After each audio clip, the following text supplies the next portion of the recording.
Hello दोस्तों, मैं Sarla Yadav SY Hindi platform channel पर एक बार फिर से आप सभी का हार्दिक अभिनंदन करती हूं। और आज के इस वीडियो लेक्चर में हम पढ़ेंगे नई कविता, जिसका जो समय है वो 1954 से शुरू होता है। और अभी तक जो है आज की जो क्लास नंबर रहने वाली है वो रहने वाली है 48। और अभी तक जो है 47 क्लासेस मैं अपलोड कर चुकी हूँ। तो दोस्तों, इन सारी की सारी 48 क्लासेस में मैंने हिंदी साहित्य पढ़ाना शुरू किया था, बिल्कुल शुरू से। और अब हम नई कविता पर पहुंच गए हैं। तो दोस्तों, आप सारी देख सकते हैं जितने भी मैंने वीडियो डाले हैं, इन सभी की आपको एक प्लेलिस्ट मिल जाएंगी। और प्लेलिस्ट का नाम रहने वाला है TGT PGT estate LT grade EMRS आदि के नाम से मैंने एक प्लेलिस्ट बना रखी है। और आप वहाँ से सभी वीडियोस को देख सकते हैं। SY हिंदी प्लेटफॉर्म के नाम से मेरा टेलीग्राम चैनल है, आप उसे सर्च करके ज्वाइन कर सकते हैं। आज तक के जितनी भी वीडियो मैंने यूट्यूब पर अपलोड की हैं वो सारी वीडियोस मैंने टेलीग्राम चैनल पर भी शेयर की हैं, तो आप वहाँ से भी देख सकते हैं। अब दोस्तों, आज की इस वीडियो में जो है नई कविता पढ़ेंगे और नई कविता पे शायद 2-3 वीडियो बनेंगी। उसके बाद क्योंकि नई कविता के अंदर जो कवि हैं वही सारे कवि हैं, लगभग 99% जो कि सप्तक जो तार सप्तक थे प्रयोगवाद के, चारों सप्तक वही कवि हैं लगभग। तो सभी की हम रचनाएं पढ़ेंगे, उनके प्रकाशन वर्ष पढ़ेंगे और महत्वपूर्ण जो बातें हैं जहाँ से प्रश्न पूछे जाते हैं वो सारी बातें हम पढ़ेंगे। तो दोस्तों, नई कविता की शुरुआत करती हूँ। और सबसे पहले हम इंट्रोडक्शन देखेंगे कि नई कविता है क्या, इसके बारे में किन किन लेखकों ने, किन किन विद्वानों ने अपने क्या क्या मत दिए हैं और कौन कौन से प्रश्न यहाँ से पूछे जाते हैं। तो दोस्तों, वीडियो आपको अच्छी लगे तो लाइक एंड शेयर ज़रूर करें। और दोस्तों, जैसे कि सुनने में आया है कि आपका जो एस्टेट है मई में होने के लिए कह रहे हैं, लेकिन अगर किसी कारण से मई में पोस्टपोन भी होता है तो जून में होने की प्रबल इसकी संभावना है। तो आप अपनी तैयारी को कंटिन्यू रखें। अब मैंने भी कंटिन्यू जो है वीडियोस बनाना शुरू कर दिया है और भी हमारे जो है रूटीन बन जाएगा वीडियो डालने का। बस आप हमारे साथ जुड़े रहें। जब वही बात है कि व्यूज़ कम आते हैं तो मेरा वीडियोस बनाने का थोड़ा कम मन करता है। तो दोस्तों, वीडियो की शुरुआत करते हुए वैसे आपसे यही उम्मीद है कि आप वीडियो को लाइक ज़रूर करें। नई कविता नाम आगे का दिया हुआ है। सबसे पहले आपको याद रखना है कि जब आधुनिक काल को विकास क्रम के हिसाब से, क्योंकि आधुनिक काल के अंदर गद्य और पद्य दोनों का विकास हुआ था, तो पद्य का विकास क्रम हम पढ़ रहे हैं। इसमें हमने सबसे पहला काल भारतेंदु, फिर द्विवेदी युग, फिर छायावादी युग, फिर प्रगतिवाद, फिर प्रयोगवाद और उसके बाद आज हम पहुंच चुके हैं नई कविता पर। तो ये सारी बातें मैं हर वीडियो में इसलिए बताती हूँ कि पीछे वाली वीडियो से आप जुड़ जाएं और आपको समझने में आसानी रहे। तो नई कविता नाम आगे का दिया हुआ है। सबसे पहला प्रश्न यही पूछा जाता है कि नई कविता नाम किसने दिया, तो ये नाम आगे ने दिया। अपनी एक रेडियो वार्ता में उन्होंने इस पद का सर्वप्रथम प्रयोग किया था, जो बाद में नए पत्ते के जनवरी-फरवरी 1953 अंक में नई कविता शीर्षक से प्रकाशित हुई। तो ये बातें आपको याद रखनी है। जो बाद में नए पत्ते के जनवरी-फरवरी 1953 अंक में नई, ये मतलब पत्रिका का नाम है नए पत्ते, जो कि जनवरी-फरवरी 1953 में एक अंक निकला उस पत्रिका का। और उस पत्रिका में नई कविता शीर्षक नाम से अपनी रचना दी और वो रचना है आगे जी की। नई कविता का आरंभ सन 1954 में। अब इसका आरंभ कब हुआ, ये तो था कि नई कविता नाम किसने दिया, किस आधार पर दिया, तो ये तो था आगे का दिया हुआ मत था।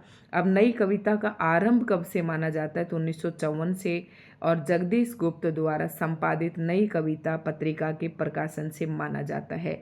अब नई कविता नाम की एक पत्रिका भी प्रकाशित हुई और इस पत्रिका का संपादन किया जगदीश गुप्त ने और इसका समय रहने वाला है 1954। तो यहाँ से इस नई कविता पत्रिका से नई कविता का आरंभ माना जाता है, जिसका जो का समय सीमा रहने वाली है 1954। तो दोस्तों, उम्मीद कर रही हूँ कि अच्छे से आपको समझ में आ रहा होगा। बच्चन सिंह नई कविता, अब हर विद्वान का अलग अलग मत है नई कविता के बारे में, सभी को इस वीडियो में हम जान लेंगे। फिर से एक बार आपको कह रही हूँ, चैनल पर नए हैं तो चैनल को सब्सक्राइब कर लें, वीडियो आपको अच्छी लगे तो लाइक एंड शेयर ज़रूर करें। अब मेरे से एक आध कमेंट में भी बच्चे पूछ रहे थे कि मैम आप जो पढ़ा रहे हैं ये TGT एस्टेट के लिए सफिशियंट है। तो बेटा, सफिशियंट तो कुछ भी नहीं होता है, लेकिन मैं अपनी तरफ से पूरी कोशिश कर रही हूँ कि ये TGT एस्टेट तो गारंटी के साथ मुझे लगता है कि ये आपका क्लियर हो ही जाएगा। बस इसके बाद मैं रचनाएं और करवाऊंगी, तो वो रचनाएं आपको ज़रूर करनी है। जैसे रचनाएं मतलब कहानी, नाटक, उपन्यास, निबंध वगैरह, ये पोर्शन अगर आप याद कर लेते हैं तो बिल्कुल आपका आसानी से याद हो जाएगा, मतलब टेस्ट क्वालिफाई हो जाएगा। बच्चन सिंह नई कविता का आरंभ कब से मानते हैं? 1951 से मानते हैं, जबकि जगदीश गुप्त की जो नई कविता पत्रिका है वो प्रकाशित हुई थी 1954 से, और यहाँ से नई कविता का आरंभ माना जाता है। लेकिन अगर बच्चन सिंह का मत देखें तो इनका मानना है कि नई कविता का आरंभ 1951 से है। इनके अनुसार नई कविता प्रयोगवादी कवियों का परिष्कृत रूप है। परिष्कृत मतलब होता है शुद्ध रूप है, मतलब प्रयोगवादी जो कवि थे वो उनकी स्टार्टिंग थी, उसके बाद उनका और शुद्ध रूप जो निखर कर आया वो नई कविता के अंदर आया, और ऐसा कथन है बच्चन सिंह का। तो दोस्तों उम्मीद करती हूँ कि आपको अच्छे से समझ में आ रहे होंगे। मुक्तिबोध ने लिखा है, अब मुक्तिबोध का क्या मत है ये भी हम देख लेते हैं। नई कविता वैविध्य में जीवन के प्रति, वैविध्य ये विविधता से बना है, ठीक है। नई कविता वैविध्य में जीवन के प्रति आत्मचेतस व्यक्ति की प्रक्रिया है।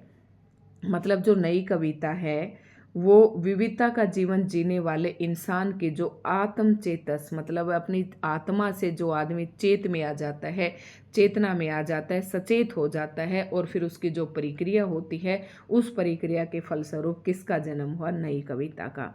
नई कविता का स्वर एक नहीं विविध है, ये इसकी प्रवृत्ति हो गई नई कविता की कि नई कविता का कोई एक स्वर नहीं उठाया गया है, उसके स्वर में विविधता है, ठीक है। ये आप उम्मीद करते हो कि समझ रहे होंगे।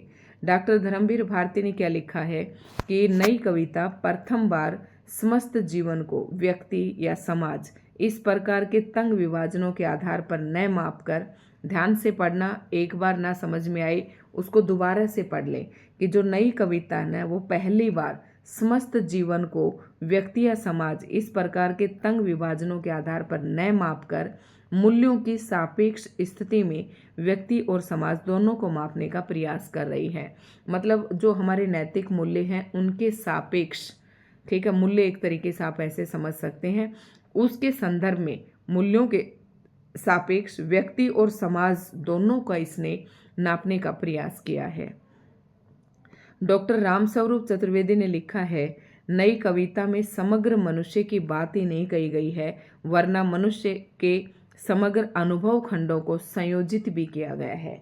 देखो नई कविता क्या कहती है, समग्र मनुष्यों की बात नहीं है, वरना इसके अलावा जो उसके अनुभव हैं, उनके जो अलग अलग अनुभव हैं उनको सबको इकट्ठा करके उनको संयोजित भी किया गया है।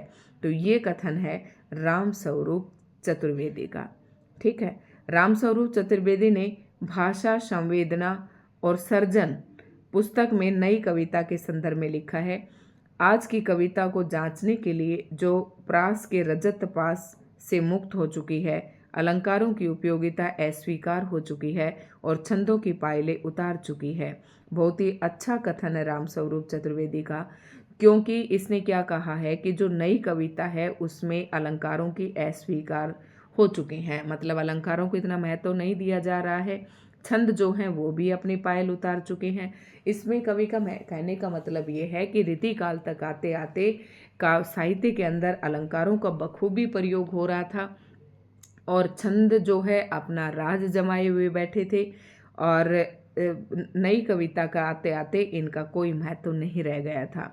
काव्य भाषा का ही आधार शेष रह गया है, क्योंकि कविता के संगठन में भाषा प्रयोग की मूल केंद्रीय स्थिति है। कविता उत्कृष्ट शब्दों का उत्कृष्ट क्रम है। ये बात कहिए, बहुत ही इम्पोर्टेंट कथन है कि उत्कृष्ट अच्छे से अच्छे शब्दों का और उत्कृष्ट रचना है वही कविता है। ये कथन है रामस्वरूप चतुर्वेदी का, ठीक है। और रामस्वरूप चतुर्वेदी की एक पुस्तक है भाषा संवेदना, ये पेपर में भी कई बार पूछी जाती है कि रचना किसकी है, तो ये भी आपको याद रखनी है। विजयदेव नारायण शाही ने नई कविता में लघु मानव की प्रतिष्ठा की है। ये भी पॉइंट बहुत इंपॉर्टेंट है, पेपर में पूछा जाता है कि लघु मानव की प्रतिष्ठा नई कविता में किसने की, तो विजयदेव नारायण शाही ने की। उसके बाद आता है नई कविता में दो प्रमुख तत्व हैं। अब किन किन पर कौन से ऐसे तत्व हैं, जिन पर बात हुई है नई कविता के अंदर। तो सबसे पहले अनुभूति की प्रामाणिकता, यानी कि जो मनुष्य ने अनुभूत किया, जो अनुभव किया, जो फील किया, उसकी प्रामाणिकता दी है। दूसरा, बुद्धिमूलक यथार्थवादी दृष्टि, यदि मनुष्य मन से न सोचकर, इस मनुष्य ने किससे सोचा, बुद्धि से सोचा, और उसको यथार्थ तरीके से, यथार्थवादी दृष्टिकोण से उसे देखा, जांचा और परखा। ये जो दोनों प्रवृत्तियां हैं ये नई कविता की हैं। नई कविता में कैक्टसवाद का जन्म होता है और नई कविता में कैक्टस प्रतीक रूप में अपनाया गया है। कैक्टस एक ऐसा जो अनवांटेड जो पेड़ पौधे होते हैं, गंदी जगह पे उग जाते हैं, तो वो है, और इसको प्रतीक के रूप में लिया गया है। जैसे महादेवी वर्मा ने बादल और बादल का प्रतीक किया था, तो इसी तरीके से कैक्टस जो है इसका प्रतीक रूप में प्रयोग में आया है नई कविता के अंदर। ये पॉइंट आप याद रख लेना, बहुत ही इम्पोर्टेंट है। और ये जो कैक्टस का पौधे हैं, जो अनवांटेड है, अवांछित पौधे हैं, वो अदम्य उत्साह, जीवनाकांक्षा और अनगढ़ता का प्रतीक है। मतलब एक तो पौधे होते हैं जिन्हें हम लगाते हैं एक आकांक्षा के साथ और गढ़ कर लगाते हैं, मतलब सोच विचार कर, लेकिन जो कैक्टस के पौधे होते हैं वो अपने आप उग जाते हैं अपने, क्योंकि उनको जीवन जीने की आकांक्षा होती है और उनमें उत्साह काफ़ी होता है, इसलिए वो गंदगी में भी उग जाते हैं। तो इस तरीके से इसका प्रतीक रूप में लेकर जो उस समय का इंसान था उस पर प्रकाश डाला गया है। तो दोस्तों ये आपको कैसे लगा? कल से मैं जो है ये इनके जो प्रमुख कवि हैं वहाँ से मैं इनकी शुरुआत कर दूंगी। अब टाइम भी काफ़ी हो चुका है, तो ये वीडियो मैं इतनी ही डाल देती हूँ और उम्मीद करती हूँ कि वीडियो आपको अच्छी लगी होगी। तो आप इसे लाइक एंड शेयर ज़रूर करें। धन्यवाद।